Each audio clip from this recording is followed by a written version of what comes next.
የቻይና ውጭ ጉዳይ ሚኒስትር ዋንጊው ስለ ዶናልድ ትራምፕ አሜሪካ ትቅደም ፖሊሲ በጋዜጠኞች ተጠይቀው በሰጡት ምላሽ ከዱር ሕግ መጠንቀቅ አለብን ሲሉ መመለሳቸው ተሰማ። በዓለም ላይ ከ190 በላይ ሀገራት አሉ። እያንዳንዱ አገር ተነስቶ አገሬ ትቅደም ማለትና ጠንካራነት በሚል ሙጭጭ ማለት አለበትን? እንዲህ ከሆነ የአራዊት ሕግ ገዢ የሆነና ትናንሽና ደካማ ሀገራት ቀዳሚው የመከራ ገፈት ቀማሽ ይሆናሉ። የዓለም አቀፍ ሕግና ደንብ ክፉኛ ይደቆሳል ብለዋል ውጭ ጉዳይ ሚኒስትሩ። የፕሬዚደንት ሺጂፒንግ የታመኑ ዲፕሎማሲያዊ ድምፅ ናቸው የሚባሉት ውጭ ጉዳይ ሚኒስትሩ በጋዜጣዊ መግለጫቸው ፕሬዚደንት ዶናልድ ትራምፕ ሀገራቸው ላይ 2 ታሪፎችን አከታትለው መጫናቸውን በተመለከተ ተጠይቀው ሲመልሱም ማንም አገር በአንድ በኩል ቻይናን እንጨቁናለን፣ በሌላ በኩል ደግሞ ጥሩ ግንኙነት ይኖረናል ብሎ መመርቀን የለበትም ብለዋል። ይህ 2 ፊት አቀራረብ ለተረጋጋ የጋራ ግንኙነት የማይበጅ መሆን ብቻ ሳይሆን የጋራ መተማመንም አይፈጥርም ብለዋል ሲኤንኤን እንደዘገበው።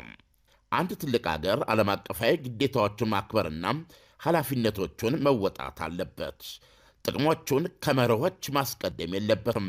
ይበልጥኑ ደግሞ ደካማው ላይ መፎግላት የለበትም ብለዋል። አያይዘውም ቻይና እንዲህ አይነቱ የኃይል ፖለቲካና ጠቅላይነትን በጽኑ ትቃወማለች ብለዋል።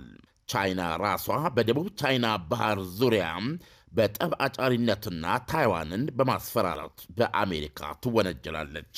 የቅርቡን የአሜሪካ ራሽያ መቀራረብ አንስተው የቻይና የአውሮፓ ልዩ ልዑክ ሉ ሻዩ በበኩላቸው ከዚህ ቀደም ከራሽያ ጋር ተጣበቅሽ ተብሎ በሀገራቸው ላይ ይቀርብ ለነበረው ወቀሳና ውግዘት ምላሽ ሰጥተዋል።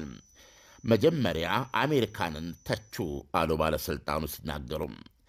ቻይና ለምን ራሽያን ወደደች ብሎ መጠየቅ አስፈላጊ ነውን?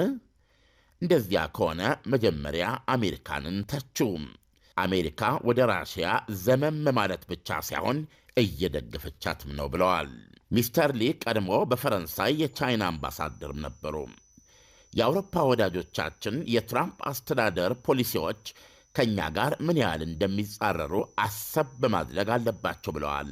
አያይዘውም በጋራ መጠቃቀም አቋማችን የተነሳም በቻይና ዙሪያ የከበቡ የተወዳጁ ወዳጆቻችን በሙሉ ያድጋሉ እንጂ አይጨነግፉም ብለዋል። የሞስኮ ቤጂንግ ግንኙነት አሉ ባለሥልጣኑም የትራምፕ ባለሥልጣኖች በመካከሉ ሽብልቅ በማስገባት ሊሰነጥቁት ቢሞክሩም በማዕበል በታወቀው ዓለማችን ወደፊት መግፋቱን ቀጥሏል ብለዋል። በዩክሬን ጉዳይ ላይም አሜሪካና አጋሮቿን በስም ሳይገልጹ ማንም አገር ደህንነቱን በሌላው ደህንነት ማጣት ላይ መገንባት የለበትም ብለዋል።